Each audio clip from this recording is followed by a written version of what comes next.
Je vais vous parler des rapports entre le christianisme, le judaïsme et l'islam au regard de la question du peuple. Je pense qu'il y a eu un échec majeur du christianisme, du point de vue de la théologie monothéiste originelle, en ce que le christianisme a été phagocyté par les nationalismes.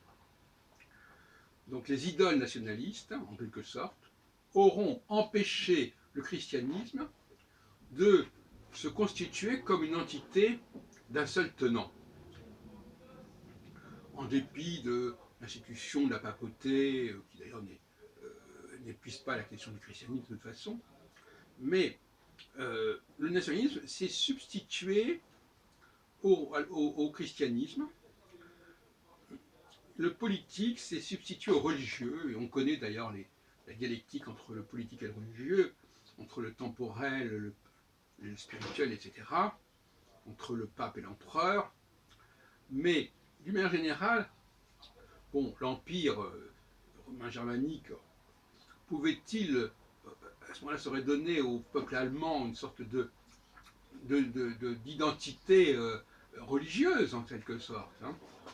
Le peuple allemand était en effet la base même, par le biais des électeurs, des grands électeurs, la base même de l'empire. Cet empire lui-même étant associé fortement avec le pape. Cette structure-là ne s'est pas perpétuée, notamment à la suite des guerres napoléoniennes, mais donc de toute façon, oui, il ne faudrait pas oublier cette relation très particulière entre l'Allemagne et la chrétienté. Bien entendu, le phénomène luthérien en Allemagne n'a pas arrangé les choses, puisque le phénomène luthérien, quand on fête le 500e anniversaire par rapport à 1517, favorisait le développement des pratiques vernaculaires sur le plan linguistique et considérait qu'il était normal qu'on lût la Bible dans la langue locale. Donc là aussi, si on associe la notion de langue à la notion de nation, là aussi, la question des langues aura compromis considérablement l'idée d'unité du peuple chrétien. Et au fond, de l'expression peuple chrétien, elle ne veut pas dire grand-chose. De toute façon, au départ, il y avait déjà un malentendu, puisque le christianisme s'était établi avec l'idée de s'articuler sur le peuple juif, en fait, au départ. On ne peut pas construire un peuple comme ça artificiellement. Donc finalement, à mon avis, c'est comme ça que ça fonctionnait au départ. Surtout, on a renoncé à ancrer le christianisme sur le peuple hébreu, eh bien, voilà, on faisait un peu n'importe quoi, disons les choses comme elles sont. Donc, à contrario, le peuple juif a su maintenir son unité, par-delà la dispersion même, d'ailleurs, par-delà la diaspora,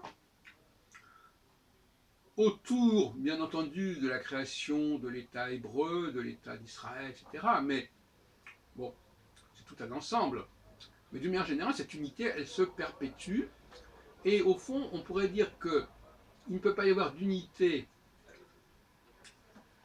On ne peut pas adorer un même Dieu, et un seul Dieu, si on n'est pas soi-même, en quelque sorte, un seul peuple. Il y a une sorte de parallèle, de symétrie entre un peuple et un Dieu. Voilà. Donc ça, c'est une chose que le christianisme n'est pas arrivé à faire et qui signe son échec fondamentalement. Dans le cas de l'islam, les choses sont différentes. Le peuple arabe, de facto, est bien le peuple racine de l'islam, qu'on retrouve dans le hadith de Mahomet, qui est une sorte de son testament, où il dit que les choses qu'il lègue, c'est à la fois le Coran et la famille du prophète, en quelque sorte, sa famille, celle du messager. Bon, donc il savait très bien qu'il était important d'ancrer euh, le peuple arabe et de connecter fortement le peuple arabe et l'islam. C'est-à-dire quand on discute aujourd'hui avec les musulmans, généralement ils ne reconnaissent pas forcément cette centralité du peuple arabe, ce qui est un peu embêtant aussi, quelque part. Et là encore, on peut dire que l'islam a également été perturbé par, par son importance numérique, comme pour le christianisme, ce qui a donné lieu à plusieurs États, alors que le peuple hébreu a évité ce travers, même si effectivement il y a eu à la mort de Salomon 2 États qui sont constitués et qui ont duré parallèlement pendant quelques siècles avant de disparaître. Et à ce moment-là, cette notion de dualité, elle n'a pas duré très longtemps quelque part, même si on peut parler des Samaritains, etc. Donc, c'est un peu la grandeur même, c'est-à-dire la multiplication des adhérents à l'islam et au christianisme d'un côté et de l'autre, qui aura abouti à leur morcellement. On ne peut pas imaginer que des mondes aussi disparates, géographiquement, historiquement, rattachés à une seule et même religion, ne soient pas amenés, en fin de compte, à se diversifier et à donc être le contrepoint de cette unité prétendue. Voilà, donc c'est ce que je voulais vous dire, à savoir que l'individu, alors bon, que les dieux, la théocratie monothéiste d'origine, elle concerne les peuples et non pas les individus. Et après, ça peut être dévié, notamment par ce que j'appelle moi le messianisme davidien. J'en ai parlé dans d'autres occasions. Mais je veux dire par là que les dieux, si on peut dire, ont comme interlocuteurs les peuples et les chefs des peuples. Ils n'en ont rien à foutre des individus. Et le problème du christianisme, notamment, c'est d'avoir, au fond, peut-être parce que c'était un pis-aller finalement, au fond décidé que ce n'est pas le peuple qui a porté, ce n'est pas le collectif qui a porté, mais c'est l'engagement de chaque personne, de chaque individu. Donc on n'est pas dans le domaine de la réalité objective, mais on est dans le domaine de l'engagement subjectif. Et ça aussi, à mon avis, c'est totalement incompatible avec la théocratie monothéiste, telle que j'imagine, à savoir un peuple pour un Dieu. Le judaïsme, au fond, n'est pas une religion individuelle. Et je terminerai en disant qu'une explication de la Shoah, c'est justement, au fond, la volonté de la part du christianisme d'éliminer ce peuple qui aurait réussi à se maintenir et de supprimer cette idée de peuple au sens religieux du terme, et pas seulement au sens politique, de façon à ce qu'il n'y ait pas de différence. Enfin, de fin de compte, la permanence, la perpétuation de ce peuple faisait problème en quelque sorte.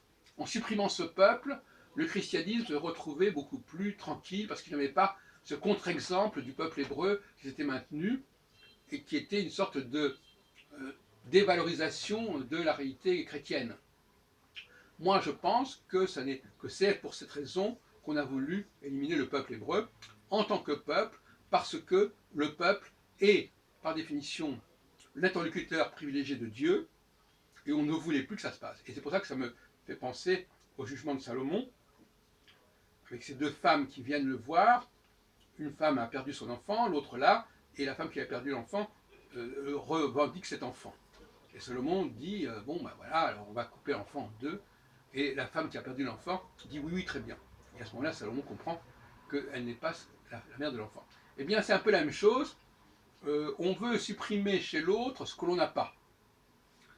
Donc finalement, puisque les chrétiens n'ont pas de peuple, au sens où je viens d'entendre, eh bien, supprimons le peuple hébreu.